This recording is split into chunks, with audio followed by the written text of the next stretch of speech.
चला आज बनवूया एकदम झटपट आणि साधी सोपी अशी घेवड्याची भाजी. आता याला आम्ही वालाच्या शेंगाच बोलतो. त्यासाठी सर्वात पहिला आपल्याला गॅसवर एक कढई मांडली, त्याच्यामध्ये फक्त 1 चमचा एवढंच तेल टाकायचं आहे. आता ना मी खूप कमी तेलामध्ये भाजी बनवून दाखवणार आहे ही तुम्हाला, आणि शक्यतो तेल हे आपल्याला कमीच खायचं आहे. त्यानंतर याच्यामध्ये 4-5 कढीपत्त्याची पानं टाकलेत. कांदा छान आपण गुलाबी रंगावर भाजून घेऊया.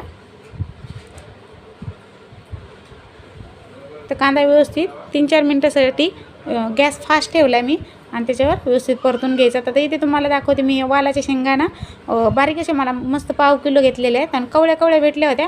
तुम्ही अशा निवडून घेतल्यात बघा, छानपैकी स्वच्छ साफ करून घेतल्या. त्याला धुवून घेऊया आपण. तर कांदा बघू शकता आपल्या इकडे छान असा गुलाबी झाला आहे. त्याच्यामध्ये आपण 2 बारीक साईजचे टमाटे होते ना, तर मी इथे 2 घेतलेत. तुमच्या मोठ्या साईजचं असेल तर एकच घ्या.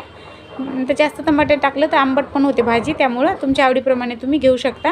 त्यानंतर आता याच्यामध्ये चवीप्रमाणे आपल्याला मीठ टाकायचं आहे आणि मीठ टाकून याला 2 ते 3 मिनटासाठी बघा मस्त असं परतून घ्या. टमाटर लगेच सॉफ्ट होतं मीठ टाकल्यामुळे.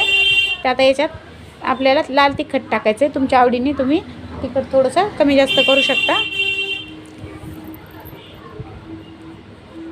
हळद टाकायची 1 चम्मच आणि थोडीशी कोथिंबीर टाकूया. आता हे सगळं आपण मिक्स करून घेऊया व्यवस्थित. त्यानंतर इकडे आपण या वालाच्या शेंगा व्यवस्थित धुवून घेतल्यात बघा. तर वालाच्या शेंगा आपण याच्यामध्ये टाकूया आणि हे मिक्स करून घ्यायचं आहे. त्यानंतर इथे बघा मी शेंगदाणे व्यवस्थित भाजून घेतलेले आणि त्याच्यामध्ये लसूण टाकून हे मिक्सरला बारीक करून घेतलेलं आहे. लसणामुळे भाजीला अजून चव छान लागते. आता हे सगळं व्यवस्थित एकदा मिक्स करून घ्यायचं आहे आणि ही भाजी आपल्याला वाफेवर बनवायची. तर गॅस एकदम स्लो करायचा आहे आणि झाकण ठेवायचं आहे 2 ते 3 मिनटासाठी. आपली ही भाजी 2 ते 3 मिनटामध्ये बघा व्यवस्थित अशी तयार झाली. तुम्हाला दाखवते बघू शकता. पाण्याचा एक थेंब नाही टाकला आपण, फक्त वाफेवर ही आपली भाजी तयार झाली. गॅस बंद करूया. वरून थोडीशी कोथिंबीर टाकू. कशी वाटली तुम्हाला ही घेवड्याची वालाची शेंगाची भाजी?